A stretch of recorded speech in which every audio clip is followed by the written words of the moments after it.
konten kali ini kedengarannya agak berisik.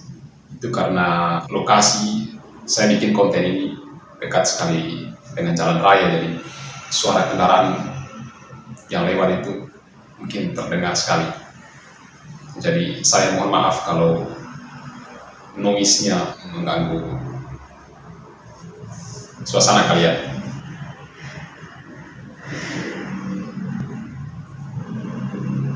Nah, di video kali ini kita kembali membahas kasus yang masih hangat dan terus diperbincangkan oleh publik tanah air, yakni kasus hukum yang menjerat Ferdy Sambo dan kawan-kawannya. Dan sekarang kasus ini sudah masuk ke tahap persidangan. Sepertinya publik tanah air kita begitu yakin bahwa Ferdy Sambo sepenuhnya bersalah dalam kasus ini, dan karenanya ia layak untuk diberikan hukuman yang seberat-beratnya, dan juga mungkin berharap bahwa hakim nantinya juga memberikan putusan yang memberatkan Ferdy Sambo. Tapi kalau misalnya kita coba memikirkan ulang, apakah keyakinan kita itu sudah benar? Apakah memang Ferdy Sambo sepenuhnya bersalah dalam kasus ini? Nah, beberapa waktu yang lalu, sebuah diskusi yang ditayangkan di channel YouTube Indonesian Lawyers Club yang dipandu oleh Karni Ilyas.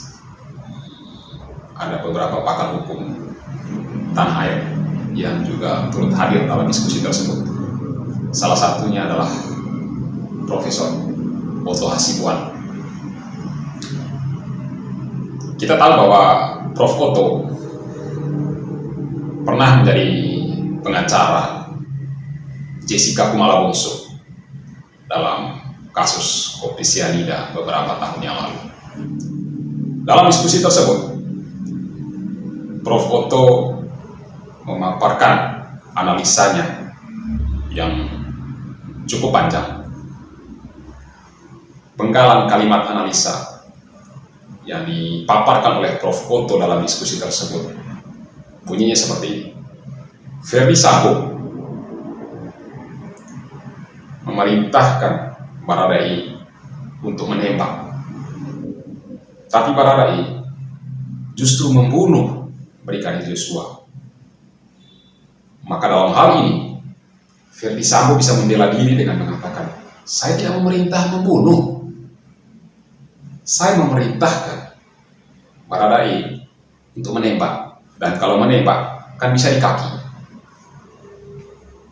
Kira-kira seperti itu penggalan kalimat analisa yang diutarakan oleh Prof. Otto dalam diskusi tersebut.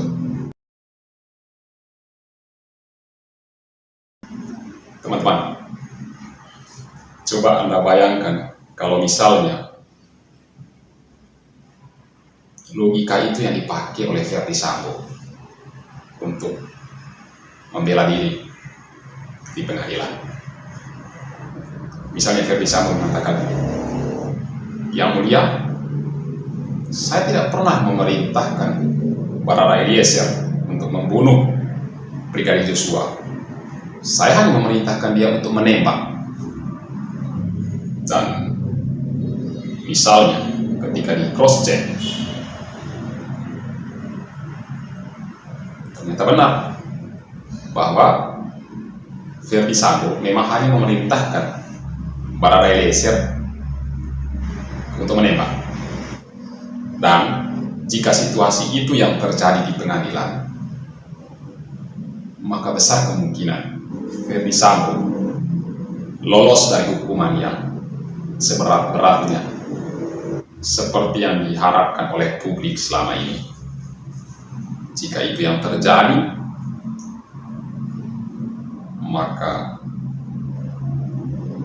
seluruh persepsi publik selama ini mengenai kasus ini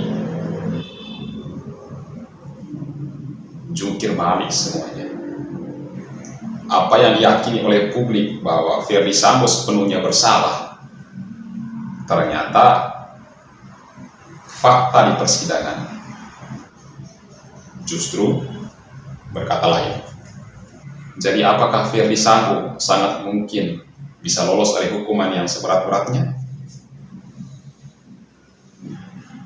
Bisa iya, kalau Ferdy Sambo beserta kuasa hukumnya bisa menemukan celah hukum yang bisa diterobos untuk membalikkan keadaan. Dan apakah menurut teman-teman sekalian Ferdy Sambo sepenuhnya bersalah dan tidak mungkin lolos dari hukuman yang berat? Silahkan tuliskan tanggapan Anda di kolom komentar.